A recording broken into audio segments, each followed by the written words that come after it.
halfway, but really not penetrated this French defence yet. And once again, they turned it over for 6 touch.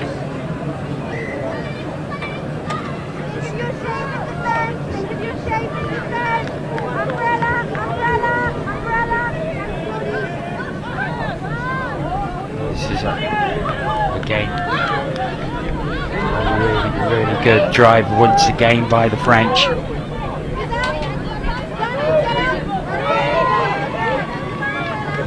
7 metres out.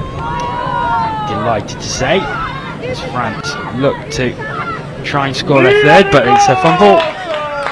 Jordan returns to join me on co-commentary after some interview duties that we will see a little later. Yep, just preparing ourselves for the. I think we previewed it this morning as the game of the day, and I'm sticking with that. England v Ireland men's opens after this one at 3:35. Just having a chat with John Ennis from Ireland and Will Saracol from England. Yeah, it's going to be a good one. We'll look forward to that interview. It will be coming at the end of this game as we look ahead to England and Ireland, which is next here on Field 1. But let's concentrate on this one. Wales away, France taking a very early 2-0 lead against Belgium. Belgium struggling to penetrate the French defence and attack. They're really finding it difficult to get really beyond the 10-metre line at the moment. France with some great speed and showing some great attacking flair. Yeah. Really quick to the box already, and they've got space there. And something that I noticed already, we were talking about it in the break at lunch about teams' transition and their subbing, and already France look really quick to get to their box. And obviously forced something we talked about as well. If your subbing's half decent and your transitions just as good, you're going to either get a repeat set or you're going to get a score. And France have got a repeat set there. France coming again. Great footwork. Oh, nice quick passing, but the Belgian defence just holding firm there. Really nice little setup from France. It looked like Belgium had a little bit of a pocket defence going. They did have one middle quite far back, and they are looking to do that, but the space on the left, that's a pill and a half. Great ball, right to left. Straight Beautiful. over to the left-hand side. Cecile Mas with a great right to left. She steps on the outside, so it's a quickie play. She gets her other middle to come in. It's a nice little setup from half, and she sees that space on the left straight away. And not only to see it, the next step is to be able to execute it. And that's really nice play. 3-0 France lead, and they've been pretty dominant in this opening 9 minutes or so. Belgium really struggling to get any purchase towards the French try line. Belgium looking to they're dragging over to the wing, which is fairly unusual, but they'll come back to the middle for standard strike play, and it's a 33 pick-up from half, and the ball will be turned over right in the far corner for France. So they've got a little bit of work to do to get towards the box, but with 3 passes straight away, that is awesome. That is what you'd want. Touch 2 and you're near halfway. Touch 3, they're going to be over halfway, and now 4 and 5 you're going to see that transition that we talked about in the break. So they're going to drag across to the link. 5th touch will probably be a middle scoop, which it is. You've got actually a sweeper play, so that play is live. Step back in. Belgium look like they defended that quite well and recovered, but France have still got the ball. Still there. And that's the turnover. And I think this is the difference we've seen between the two teams, and certainly what I'm noticing in these first 10 minutes is how fluent France are when they're going forward. Yeah, so fast, whereas Belgium seem to be just stuttering that little bit, thinking about what they're doing, stopping to think, and it's not just got that flow that what the French attacks have. Yeah, like I said, it's something I noticed when I came over then. I've only seen 2 sets of the French subbing, but they find it really easy to get over to their box, and it's really nice. I mean, Belgium aren't helping themselves. They're not putting France under a great deal of pressure. If they did, those 3 passes would be hard to execute, especially on touch 1. But at the minute they're having a lot of joy with it. They've got space on the left again. Really nice again, and it's that left-hand edge. It's really crammed in for Belgium, and France are having a lot of joy on that left edge. 4-0 France lead now, and it's looking ominous for Belgium even at this early stage of the game. Yeah.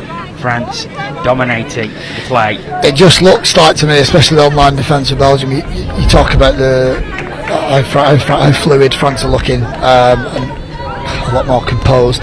Online D for Belgium, they've had quite a bit of joy in that corner, that far corner, and it's down to the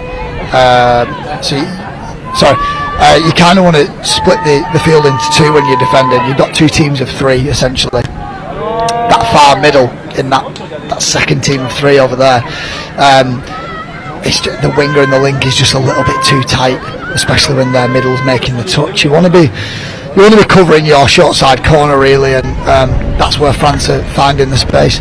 But like we said, they're not only seeing the space, they've got the players to just execute as well, and that's really good. The space is there again. They've got a right to left there. They do go to it. Corner. Good dive. And in. No good dive. Made.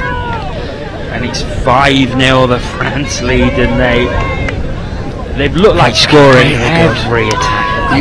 You can see that space on the replay. Like you can see all that space in that corner, and I think at some point that far side for Belgium, they're going to have to realise that France. You normally defend like that if your opposite team hasn't got much of a long ball threat. France obviously do, especially with completing 3-on-2. So it's a tough one so far, and the hips aren't square on that roll ball. France are running riot here at the minute, and this is the thing as well. Another feature is how fluent France are in attack, but also Belgium just struggling to get anywhere over the 10-metre line when they have the ball themselves. That was lovely. What France are doing really well. They're picking off Belgium shooters really well as well. So when Belgium are putting France under a little bit of pressure, and like you see here, the France players, three of them got really high, and three of them are backed off and doing what's called pistons or shooters, and it's just to put Belgium under as much pressure as possible. You see them four back, two of them are shooting up now, four of them back at the minute. They're going to go on this next one, and that's really good midfield defence. We talk about how important that is. That's fifth touch, and they're way in their own half. Yeah, this is really good defence. This is just a dominant performance by France. Yeah, dominant, definitely. I think if I'm France, I'd probably be looking to be a little bit more clinical on line attack. You can easily go into your shell here a little bit, and maybe not drop down to Belgium's level, but take the foot off the gas a little bit. And I think if France are aspiring to be up there with England and Wales, they want to be clinical in these positions, and they've not been on that set. Belgian defence holding firmly. Now let's see what they can do. They're starting very, very deep. They need a couple of drives where they get some really good yards, but they're just not doing that. The French defence has been superb. Yeah, and that's one of the few times that they've not got the midfield D right. France. The reason Belgium aren't able to get upfield is it's not through a good step. It's not through a huge fault of their own. France are they're not allowing them to breathe, and it's really good. It's really good midfield D. They've obviously spotted that's something that will be effective on Belgium, and it's obviously effective against other teams as well. If they can bring that against the top level teams, they're going to do some damage. I'm just happy to turn it over in that corner. So they'll probably go 3-pass again here, France. 2, 3. They're going to try and get over to that box. That's better from Belgium. That shooting's much better than what we saw before. They're going to have touch 3. Oh, that's nice. Good heads up touch. So yeah, touch 3 in their own half. France have done well to salvage that this set of 6, and they're going to get a strike play. So that just shows you France, they're not panicking. Until then, that's my fault. Sorry. I think that was a communication thing. I think the ball was going for Marielle Fain on the right. Probably didn't shout for it, which allowed the link to reach up and Yeah, and the thing was that I don't know whether they were forced into doing things like that and sort of kind of chucking the ball about, because that's not what they've been doing for the first half. That's half court. When Belgium are able to put them under a little bit of pressure on touches 1 and 2, they've not been able to there. It seems to me that France are trying to salvage it on touches 4 and 5, which is why they were forced into that error. So if Belgium can just up their midfield D a little bit, they're going to see some joy from this game. But it's that left-hand side again. No, they've not been able to exploit it that time. So 5th touch strike option is going to be a 32 shot. Good left foot step. There's your hole. Ball down. Yes, that's it is nice, indeed. really nice. Cecile Math, who puts the ball down. She looks to be their strike player for me. They're kind of on-field coach, their general. She comes on that short side option, she's not on left foot step.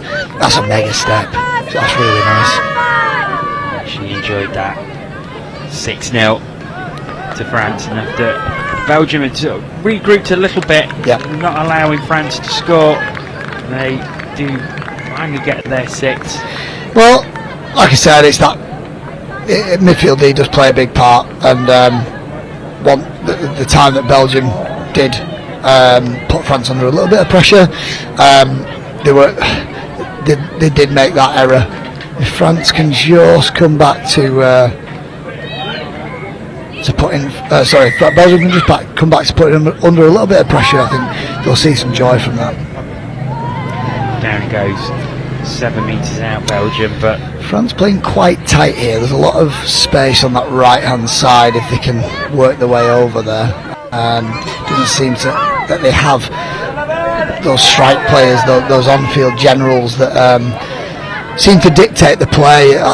They've got a lot of talented girls, and they're obviously they're quick, they're skillful, but sometimes you do need that on-field head to kind of just sort of direct those athletes around. And wow, that's really nice work. Good heads up touch, that's nice, and she's got it back. Beautiful. Well, we haven't seen that this week so far. That's it, standing. Elia UK. Good heads up touch for her, like she skips away, beats 1, beats 2, and then it's a 3-on-2. They're not able to execute the 3-on-2, but I'll take that back. Beautiful. And that's the thing, as long as it goes backwards, doesn't matter who picks it up. Yeah, no, it's nice. It's like when you play 5-a-side in the soccer dome and you can play the ball against the wall to yourself. Just play it into a player, get it back, play on. Off we go. So 7-0 France lead. One of the tries of the day there. I think just while we're on the topic of score of the day, maybe score of the tournament, I think we saw it on field 2. Is that the somersault? About half an hour ago. Toby Phillips scored a blinder. If you get a chance, I think it'll be floating around social media, or you can wind back on the live stream. Field 2, England mixed open v France. England they actually have 5 players in attack, and he still manages to run a counties play with his winger, step 3 people, jump over 2 people. It was absolutely insane. Yeah, Mel got it as she was watching it. It was wrapping up the last match, and then showed me. And it was just away from an almost standing somersault over the last player. It happens every so often, and there's a really good clip of a high-level touch player, Pete Norman, an Australian Men's Opens player. He did the same. I think he's done the same thing twice, probably 4 or 5 years ago, and that was special. I think Toby's is better to go over his head. I mean, not to inflate his ego too much, because his ego is way too inflated as it is already. But yeah, I think if you get the chance, if you're watching this game now, just during half time, have a rewind back on that game, because that was special. We've seen the tries from the game so far. Like we said, France has run really hard. Look at that. That's just heads up play, and that comes off the back of their transition and their subbing. They've obviously got a framework that they like to stick to. It's that 3 pass to the box, and then they can drive up the box for touches 2 and 3. 4 and 5, they're working to their strike play, but they've got players and they've got athletes that if they see space, they are more than capable of running into it and executing 2-on-1s, executing 3-on-2s, seeing space, and if they can keep this up and take this into days 3 and 4, we're going to see them challenging England and Wales and Scotland in those games, because they just look really sharp early on.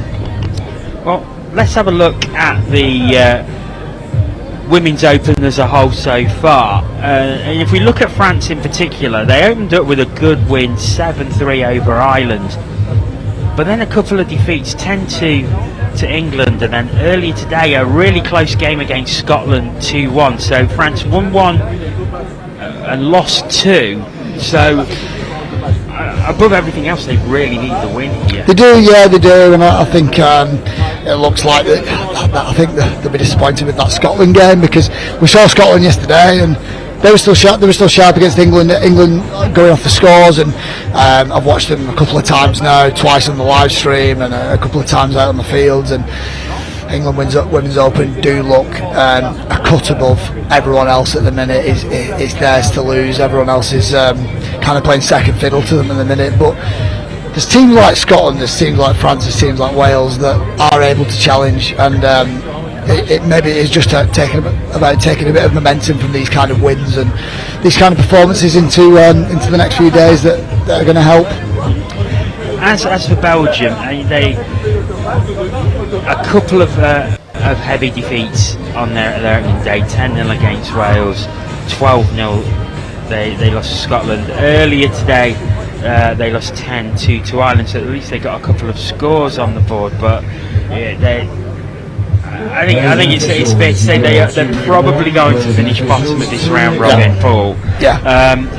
So for them, I suppose it's how much they can develop and what they can learn throughout this tournament. That's the thing. I mean, the thing about the European Championships is, and it's the same goes for World Cups as well, not every team is going to be challenging for the top. Not every team is going to be challenging for medals, and Belgium will recognise that this is a learning process, and you're right, it's about taking as much from this as you possibly can.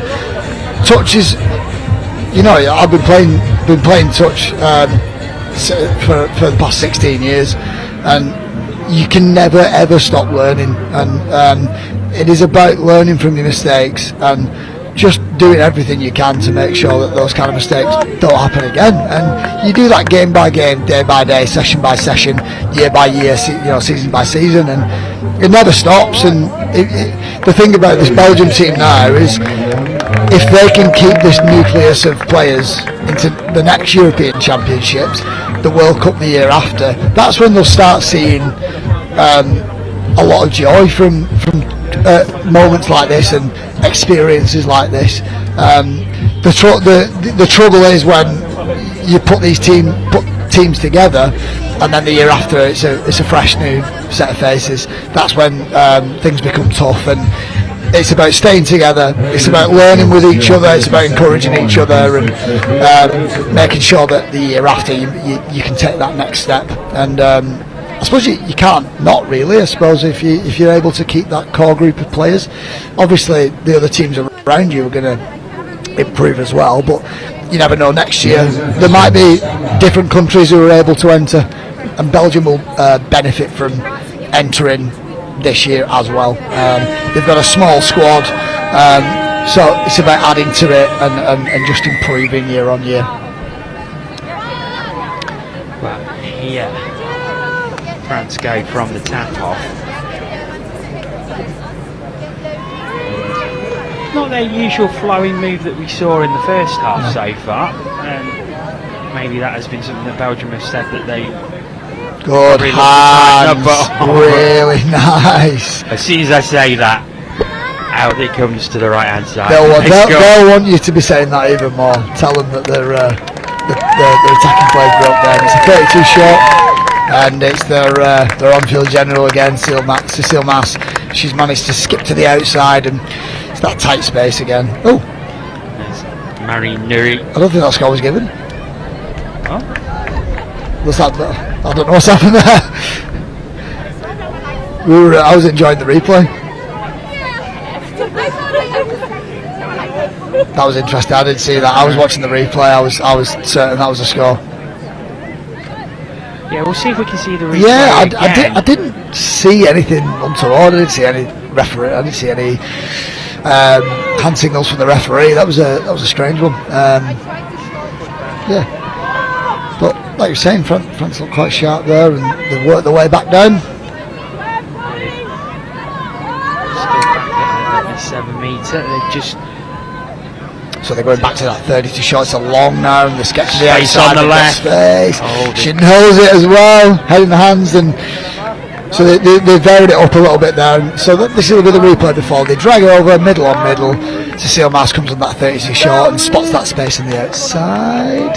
The referee's calling play on. That look, I don't know what's gone on there, because the sideline referee, just before that replay ended, he was going back to halfway. The referee looked like he was rolling back. Maybe this sideline referee called something that we didn't see. I don't know whether the ball rolled. When could have been down, yeah, could have been roll forward. Yeah. So I wonder if they called it back. So I was looking for the two referees on the far side. It could have been this sideline ref here that spotted it. So we move. Belgium survived for that one, but it was interesting to see that France varied up their line attack when they came back down. They went to 32 longs. Just a little bit of a variation on the short, I suppose. Just changing things up a little bit to try and get to the outside and exploit that tight Belgian defence. Jet for France with a rare error for them. Gives Belgium the ball. Far corner in the shade. England men's opens warming up for what should be an absolutely belting game in about half an hour. Just doing a little bit of diving. And we've changed our commentary console over to allow 3 to commentate on that game. It's exciting. So Chris Weirman will have the call for that one. Should be a great game. Looking forward to it. France who are back on Space on the side again. Good execution. That's good skills from France. And again, I think that might have been Cecile Mass as well. She is at the heart of everything that France are running. You see here, she'll pick up on a middle scoop. She'll get to the outside of her middle, just 3 on 2. The wing has got to come in, 2 on 1. Beautiful. Well done. Marielle Feng with the second try. Remember, in the first half she scored a very, very similar try to that one. Over on the wing. Got good finishes as well. Like, as much as Cecile Mass is running everything, she's got to have the players outside her that can help her orchestrate what she's wanting to run and eventually finish what she's running. And both France's wingers are just able to just finish off some really nice little plays. It's unfortunate that they did create a little bit of space on the open side. So France a little bit close to their box now, and they've slowed down their subbing a little bit. Maybe a lack of comms there, but they break back into that speed, and that's what the good teams can do. The referees turned it over tonight, so opportunity for Belgium to at least get a chance on the France time. Yeah, they should get a couple of shots on their line here. You just don't want it to be wasted. This obviously already that's the one touchdown. You only get 6. You got to use every single one as best you can. That's 2. A little bit of a 23 short and the Belgian. Oh, nice little flick pass out the back, but Belgium were briefly down to 5 players there, so that won't help. And again, they're down to 5 players. So this is stunting their line attack a little bit. It's just that lack of experience. With it is, yeah, it is. Isn't it? Yeah, it is. Obviously, you're tired and you want to get off, but they do get a fresh set of 6 here, so hopefully they get another shot on the line. See, I'm not so sure of the tactic of changing here. So it's a tough one. Yeah, I mean, there's a couple of things that could be going on, and players obviously are tired, and you want to get off. But that's a shame. Obviously, and what you might want to be doing as well is getting your strike players on, or getting your more experienced players on. So that's the other side of it. But you're right. It is a shame that you're subbing on that, because, like I said, you've only got 6 shots on the opposition's line. Down it goes. Oh, and it's down on the far right hand side, and France go 9-0 ahead. So France dominance continuing. Rose Huget with the latest try. Similar to a few games yesterday now, I think what France can do now is they can either look to execute, and they can look to be clinical for the last 15 minutes or so, but or they can just pull it back a little bit. They're going to have some important games tomorrow. I'm guessing they'll want to be meeting Scotland again at some point, because that'll look like a tight game. But yeah, they can ease off a little bit, I suppose. They can, if they want to, but it doesn't look like they're doing it at the moment. They're still attacking with all the fluency they've shown throughout. But credit to Belgium here, their midfield D looking much better there, putting them under a little bit of pressure.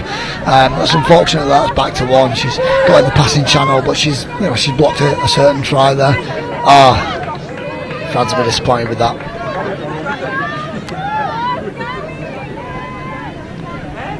Belgium come again. And they'll work their way to the box, and hopefully we'll get a little bit of strike play on touch 4 and 5. So that's third touch, and they'll work their way back to the midfield. And there's a loose carry. So we're making our way into the last 10 minutes now, and we'll see if France can either turn on the flare, and that's nice, good yards. So they run really hard when they're coming up. They've got the space here on this side as well. I think its chance is probably just gone. Good feed from Cecile Maas. She'll run that quickie play on the other side. Space, what a pull! Oh, what a ball! Woo! What a ball! And it's double figures for France as Marie Nui scores her second try of the game. Wow, what a ball. Tell you what she does really well here. Belgium are bent out of shape, and all we mean by that is the defence is scrambling all over the place. So rather than either tip the ball on or panic or stop the play completely, she's run a move on the back of that missed shape from Belgium, and it's a simple play to run because you only need 2 players to run it. So she's run a middle quickie, and then again we keep saying it, but not only to see that the space is there, but to be able to pull that off while she's running at high speed, that's top elite level skill. Off a left hand as well, not many players are able to rip that pill off left hand, and it was really nice. Wind just picking up as it did yesterday at about this time.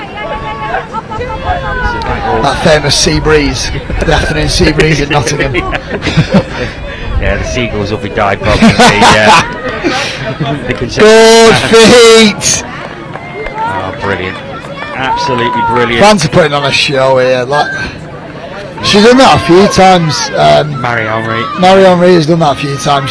She sees space really well, comes off the left foot, there's your space, and she's got the speed to finish it off as well. Completely wrong foot to the defender. That's so nice. That's like a seven score, just seeing space and trying not to roll back into your structure too much, because if you're seeing space and you're able to execute it, that's so nice. And France seem like they've got a good balance in this game of Cecile Maas running good touch plays and executing well, and players like Marie Henry where she can just beat people. Belgium looking a little bit smooth here. Good hands, great pick up. France are offside here. They can attack if they want to.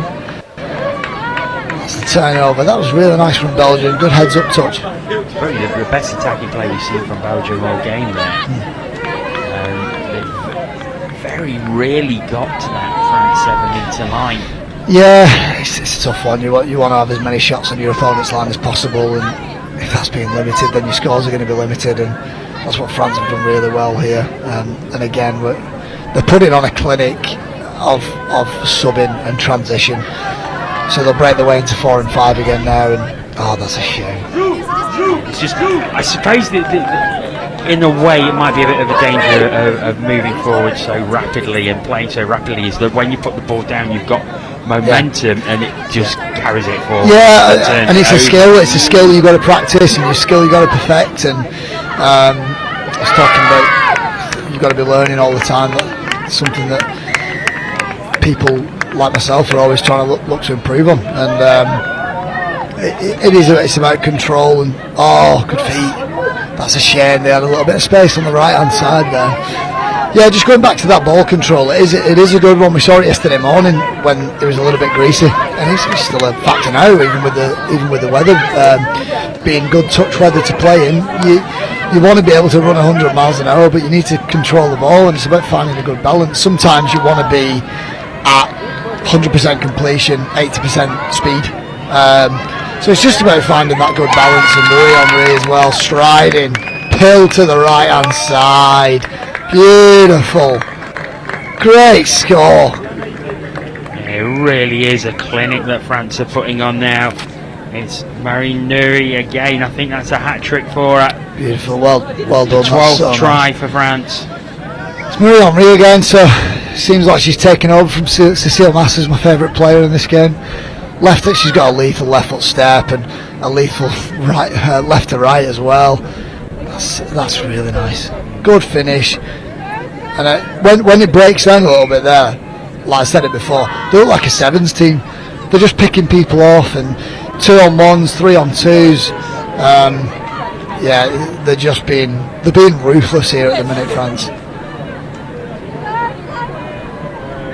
That's France again. Good feet. Space on the left edge here. Cecile Mass steps inside. Everything coming through Cecile Mass. So she's down to the 7 now. This is her territory. So she'll run a quickie on the link, 3-on-2 on the left hand side, right to left. She can pill off both hands. That's so nice. 13 now France, and once again it's Marielle Fiafane pushing the ball over. She makes it easy for herself by running that quickie on the link and being a middle. It just gives you an extra player. That's where that extra player comes from. The fact that the link's making the touch and being quite aggressive, but she's actually making the touch on Cecile Mass, who's a middle.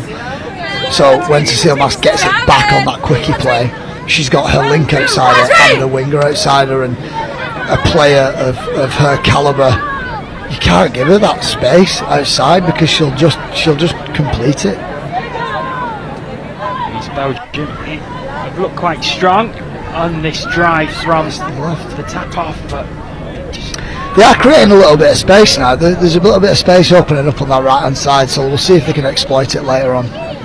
This is all going to be about learning for Belgium, isn't it? Yeah, definitely. It's like they're going to look at where France are scoring their tries, and I suppose it's then taking for the rest of the tournament, closing up them areas and making sure that those areas are covered. Correct, yeah. I mean, it's, like we said before, it's about learning, it's about development, it's about experience, and it will pay. These types of games and these experiences, they pay dividends if a core group can stay together for I suppose another cycle, or within this cycle in the touch community, as I suppose we like to refer as the build-ups to World Cup as one continuous cycle. So if you're building towards the 2024 World Cup, you are at the start or at the beginnings of your current cycle. If this group can stay together for the rest of this current cycle, that's when they'll see these starts of experiences start to pay off. And like we said, it kind of all comes undone when players drop off, and new faces have to come in. But that's the nature of amateur sport, and that's the nature of some of these developing nations. They don't have the luxury that teams like England have in terms of their setup. But she's straight through. Let's see if they can lose a mirror. Is that back to one? Nope. Good defence from the French. One of the few times they've been exposed, and Belgium have been able to cut through them. Clara Drew's going through then, and just as the half needed someone open that she could pass it to put the ball down. Yeah, just couldn't find somebody free, and that was a shame. But good to see that Belgium haven't stopped playing, or they're still trying, they're still going for those holes, and they've still got 4 minutes here. If they can run those types of play again, I'm sure it'll come open for them. Henri, speed. I think that's a hat trick. Brilliant. It really is a brilliant, fantastic display by France. 14-0. No, she's really good. I mean, there's been a few teams that, especially in the Women's Open, I'll go back to the Scotland Women's Open. They run a lot of players through Hannah Crisp in one pod, and then it'll change for the other pod. France, a little bit similar in that way. Cecile Mass in one pod, and Marie Henri in the other pod. They seem to be their two strike players that everything kind of goes through, and the better teams do have those. They'll have at least one in each pod. The top teams, the teams that we're going to see that will be here on Saturday afternoon, they'll have 3-4 of those players that just can do anything at any time, and that is what separates the better teams, I suppose. Good ball. It's a comparison I used yesterday, I think. If you go to England Open and other galaxies as well, you look at John Weston Stanley, Louis Treyes, and Camille Chapdine, Josh Henderson. The way they play together. Yep. One of the reasons for Galaxy's success in the mixed tournament that we've just been through was those three and the way they played, and they strung together. Yeah. Good touch. Oh. Yeah, I think that was well deserved. Good defence of Belgium. Yeah, like we said, I think you could name any top team that you can think of either here today, men's NTS, mixed NTS, and you'll find that the teams that are probably 1 to 5, they will have at least 2 players in each pod that can affect the game in ways that most players can't, and that might be through experience, speed, ball playing ability, vision. They can influence the game at any time. The elite teams, the top 1 and 2, they will have, let's say it's mixed, they'll have 3 boys that can all affect the game. Their girl link will be able to affect the game the same level as a boy could, really. And like the women's yesterday, like you just need to look at the England Women's Opens. The reason that they're torching everyone at the minute is because every pod has 4 players in the middle that can just do it all. Good hole from Marie Henri. And it's another try for France. 15 they have on board without reply. Great way to finish the game as well. I think that's given her 4 scores. She has been mega in this second half. It's like Cecile Mass thought, I've had a pretty good first half. Marie Henri, you can take it for the next 20 minutes. Off you go. Go on, Marie, crack on. Off you go. Yeah, she's been awesome. I keep saying it, but she looks like a sevens player. Like she really big stride length, great left foot step, great hands, great vision. But like we said, obviously France have been great. They've been clinical, they've been ruthless. But Belgium, they'll have learned so much from that experience, and to be able to look back on it, learn from your mistakes, that's just invaluable in any sport. And you've got to take that through. You've got 3 more days to improve on it, and then Euros again next year. And this is the thing, they've got the ability of looking at the street. They can use the video from that and say, right, this is where we need to improve. This is where we need to tighten up. This is where we need to be better in this area. And they don't have to listen to us as well. They can put it on you. Put it on you. You don't have to listen to us. But yeah, like I said, they've got the ability now to